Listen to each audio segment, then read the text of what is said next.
Baik, assalamualaikum warahmatullahi wabarakatuh. Perkenalkan, nama saya Faisal Pelanam dengan NIM 191150158. Di sini saya ingin mempresentasikan jurnal saya yang berjudul Pengamanan File Berbasis Web dengan menerapkan algoritma Advanced Encryption Standard atau AES-128. Langsung saja, ini untuk abstraknya.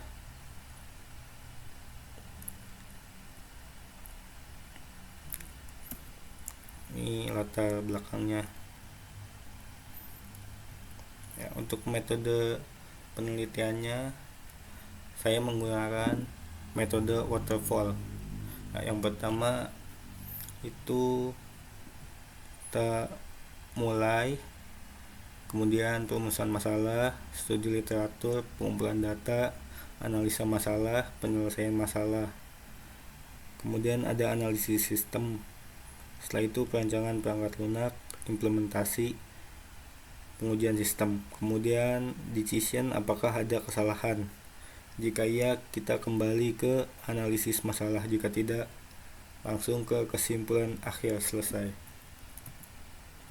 Ini untuk perumusan masalahnya. Dan studi literatur. Ini pengumpulan datanya yang diperlukan untuk merancang sistem pengamanan data. Langkah pengumpulan data yang telah dilakukan dalam proses ini adalah wawancara, observasi, dan studi pustaka. Ini analisis sistemnya. Tahap ini merupakan tahap identifikasi dan analisis masalah sistem yang disesuaikan dengan batasan yang ada.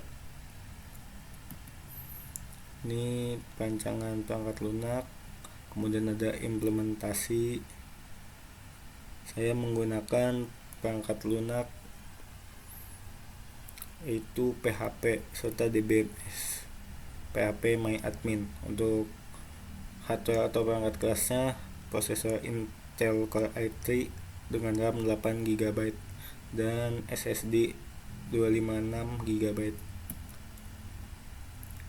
Ini pengujian sistemnya dilakukan pengujian terhadap sistem yang telah dibuat dengan tujuan untuk memastikan bahwa sistem sesuai dengan hasil analisis dan apakah perencanaan aplikasi telah sesuai dengan harapan. Dan metode pengujian yang digunakan adalah black box text testing.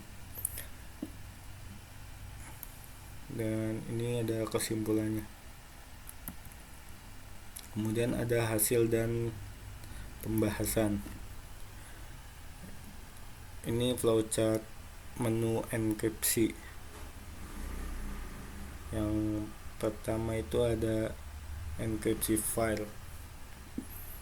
Kemudian tampilkan halaman enkripsi file, lalu upload file, input password dan keterangan, kemudian pilih enkripsi file atau kemudian pilih. Jika memilih enkripsi file, maka memilih file dan password.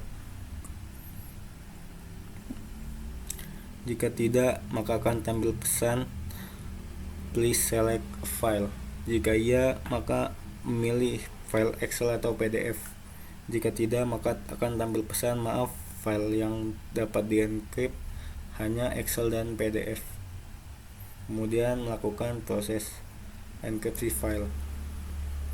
Dan untuk menu dekripsinya, yang pertama dekripsi file, menampilkan halaman dekripsi file, kemudian pilih dekripsi file.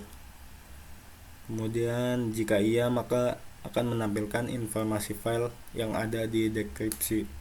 Kemudian input password untuk mendekripsi.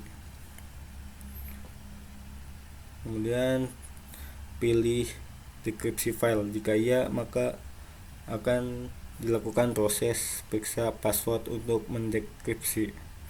Jika password enkripsi sama dengan password dekripsi, maka akan menjalankan proses dekripsi file. Jika tidak, maka akan tampil pesan maaf, password tidak sesuai. Selesai. Ini untuk algoritma proses enkripsi file. tampilkan halaman beranda input file. Jika pilih encrypt file, maka tampilkan form enkripsi. Ya, sama seperti flowchart ini. Dan ini algoritma proses dekripsinya sama seperti flowchart menu dekripsi. Ini untuk hasil pengujian proses enkripsi. Ini filenya berbentuk PDF. Yang pertama berbentuk PDF. Untuk ukuran filenya 47,2139 KB dan diproses dengan waktu 25,02 detik. Untuk ukuran file setelah dan sebelum dienkripsi sama.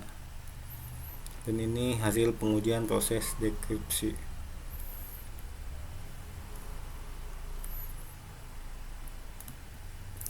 Untuk proses dekripsi ini waktunya lebih cepat. Ya, yang pertama 0,16 detik, yang kedua 12,43 detik. Kesimpulannya, setelah melakukan perencanaan dan pengembangan aplikasi kriptografi berbasis web untuk proses enkripsi dan dekripsi file, serta menangani permasalahan yang telah dibahas sebelumnya, maka dapat disimpulkan bahwa aplikasi kriptografi berbasis web berhasil dibangun dan dapat digunakan untuk melakukan proses enkripsi dan dekripsi file dengan menggunakan metode Advanced Encryption Standard atau AES-128.